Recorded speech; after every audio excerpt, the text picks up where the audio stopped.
नमस्कार श्रोते हो. लेखक श्रीनिवास गोडसे यांच्या लेखनानंदमध्ये तुम्हा सर्वांचं हार्दिक स्वागत आहे.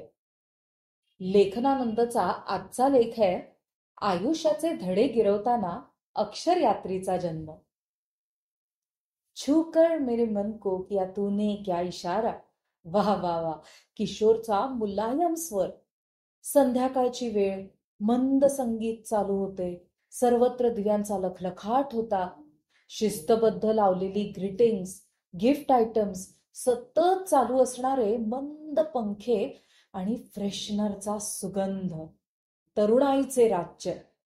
भावभावनांचा ओलावा.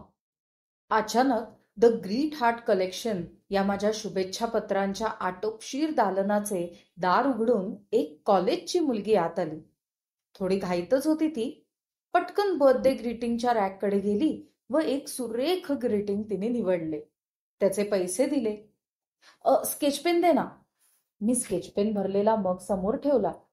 भराभर पेन उघडून सुरेख ओल्ड इंग्लिश स्टाईलमध्ये नाव लिहिले.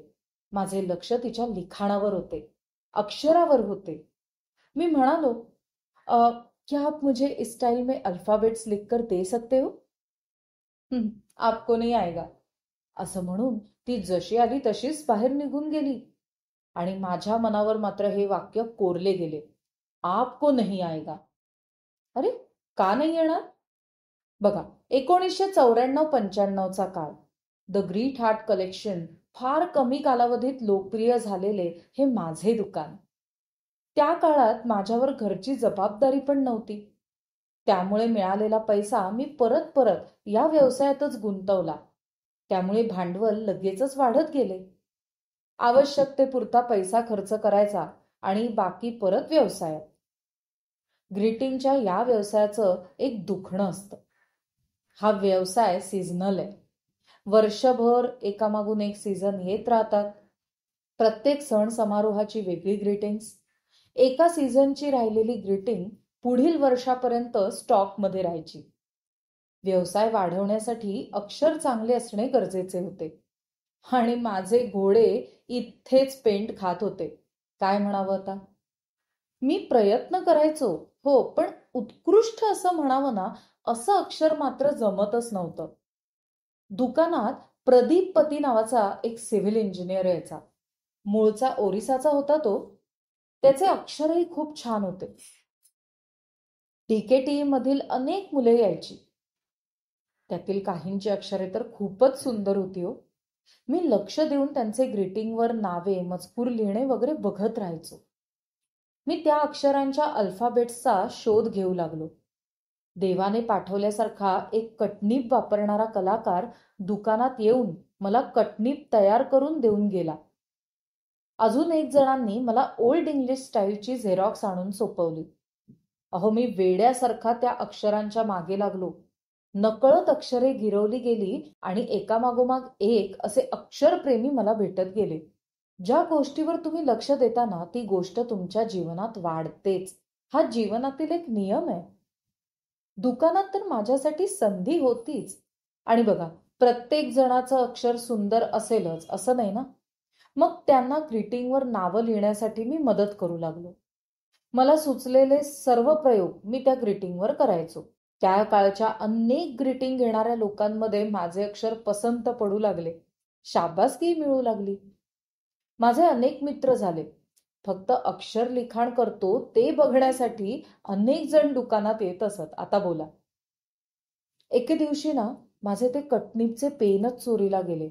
त्याच्यावर बऱ्याच जणांचा डोळा होता, पण नंतर मात्र ते कुठे सापडलेच नाही. मी हवालदिल झालो, पण मन घट्ट करून परत दुसरं पेन बनवलं. आणि आश्चर्य म्हणजे इंग्रजी नंतर या नव्या पेनने मी मराठी, हिंदी म्हणजे देवनागरी पण चांगले लिहू लागलो. सुंदर अक्षर नुसतेच येत नाही, तर बरोबर अनेक गुणांना घेऊन येते आणि व्यक्तिमत्वाची प्रगती होत राहते. अनेक चांगले गुण स्वभावात उतरले आणि मग मन स्थिर झालं. रत्नागिरीत पाठवलेल्या ग्रीटिंगवरचे अक्षर बघून ते पेनने काढले आहे की छापले आहे याच्यावर पैज लागायला लागली होती. हो, असा एक फीडबॅक मला मिळाला होता तेव्हा. मोहन चौगुले म्हणून माझे एक मित्र आहेत. त्यांना प्रसिद्ध व्यक्तींना पत्र लिहिण्याचा छंद आहे. त्यांची ग्रीटिंग्स जगातल्या जवळजवळ सर्वच प्रसिद्ध व्यक्तींना जातात आणि त्यावरच्या अक्षर लिखाणासाठी ते कायम माझ्याकडे येत असतात. त्यांच्या निमित्ताने काढलेले अक्षर आज पृथ्वीच्या अनेक प्रसिद्ध ठिकाणांपर्यंत, व्यक्तींपर्यंत पोचलेलं असावं, हा अभिमान मला या लिखाणाने दिला. 2006 नंतर ग्रीटिंग्सचा हा व्यवसाय थांबवावा लागला. त्याचे हे संपणे हा काळाचा महिमा होता. पण या व्यवसायाने मला खूप काही दिले. पैसा कदाचित कमी मिळाला, पण 1989 ते 2006 या माझ्या जीवनातला असलेला हा सुवर्ण काळ होता. मला मिळालेल्या नकाराने मला हे सर्व दिले. जे कळाले ते जिज्ञासूंना सांगत आलो. माझ्या अल्पमतीने जी अक्षर साधना करता आली, करत आहे, त्यासाठी मी स्वतःला भाग्यवान समजतो. आजही मी अक्षरांचा विद्यार्थीच आहे बरं का. इथे अनेक विद्यार्थी अक्षरे शिकले, मोठे झाले.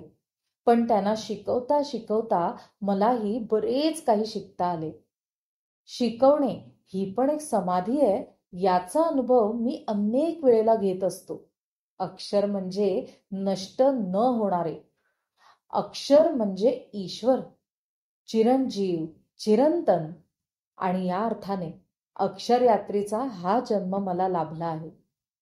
अहो, याहून भाग्य ते काय? श्रोते हो, तुम्हाला हा लेख नक्कीच आवडला असेल आणि या लेखावर आपली कमेंट करायला विसरू नका. आणि हो, अशाच नवनवीन लेखांसाठी आमच्या चॅनलला